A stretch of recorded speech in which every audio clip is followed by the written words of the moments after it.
Dr. Diane, your libido expert here. Welcome back to my channel. Now, today we're going to talk about if you're too overwhelmed, too tired for sex, maybe your partner wants to, and you're like, I don't want to again, babe. Like, this is just happening all the time. You're just exhausted. So one of the things that is very, very misunderstood in female sexuality is this feeling of needing to be turned on and needing to be aroused in order to have sex. So let me explain that and make sure you're not triggered. So in the last video I put out, I talked very briefly about Rosemary Bassan's model for female sexuality and arousal.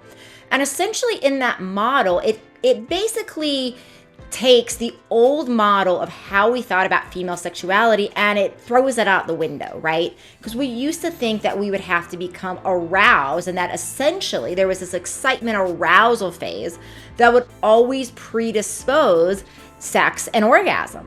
And that was because male sexuality was studied that way. And with males, like, there needs to be that arousal phase. There needs to be that blood to the penile tissue, right? There needs to be that blood to the erectile tissue in order for sex to actually even take place.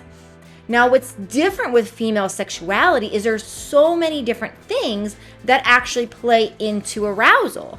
And one of the things that plays into arousal is actually having sex and starting to play and be intimate and all these things. So if you're following me here, basically what I'm saying is sometimes we're feeling overwhelmed and we're feeling like, well, I'm not in the mood. I'm not in the mood, honey. I'm overwhelmed. I'm tired. It's been a long day. Right? All of those things may be true, but because female sexuality is different, we cannot always wait to get in the mood to have sex. The act of having sex is oftentimes what gets women in the mood.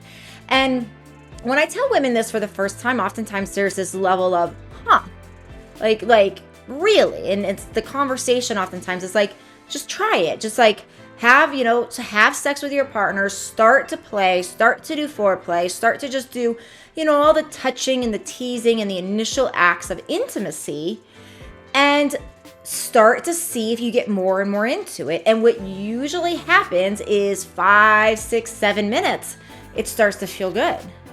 And it starts to feel really good.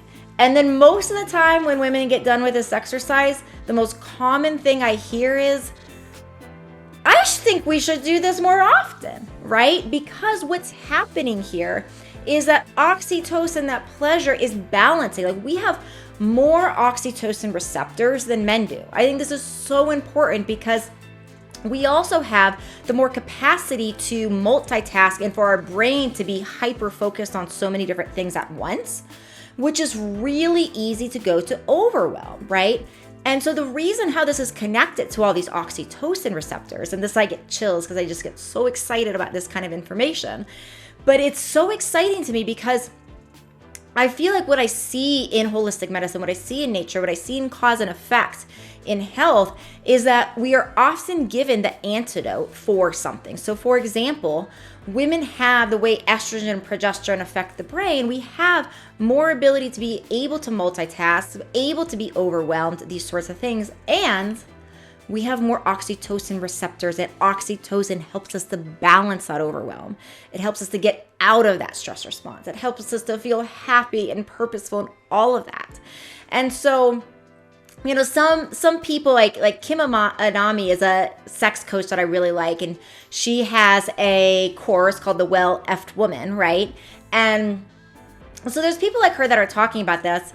And one of the things that I think is true in titles like that and in courses like that is that when we are actually having this oxytocin release, we're literally filling our body and our life with more pleasure and more balance, right? It's just like a lot of people will, drink a glass of wine, or maybe they'll use cannabis or use kava or all these different herbs and drugs to modulate that overwhelm. And we actually have the cocktail inside of us to change that, to change our state, to give us that type of release, that high, that really good feeling to get us out of overwhelm, can completely done with oxytocin. But because of how female sexuality works, because of the need oftentimes for the arousal to feel that physical and emotional touch,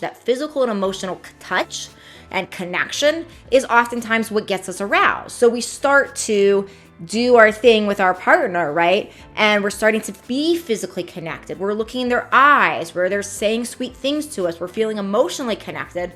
Now the arousal kicks in.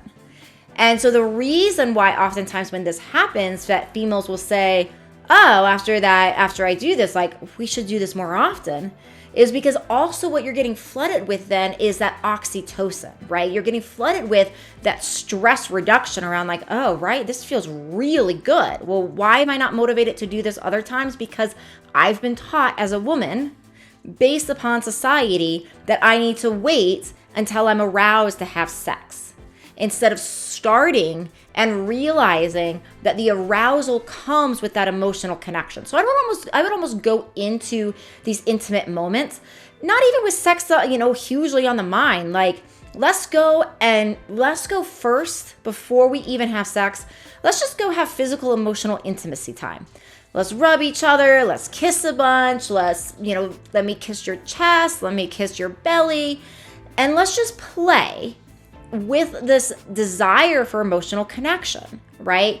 And you'll find that if you have that initially, that thing initially, then you'll start to find yourself getting aroused and then moving into that sex and that higher level of intimacy, and all the juiciness that comes with it will be next. So I hope this helps. I definitely would love the supportive care assignment for you all to do this, to try this. Report back in the comments. I'd love to hear what everybody says. Remember, I do have my monthly Libido program, which is a very, very low price to get a ton of more detailed information like this, lots of master classes, lab tests, support for communicating, talking about sensuality, anti-aging, and so much more. So you can find out about my master classes below. Thanks again for joining me. I'm the Libido Doc. I'll see you next time.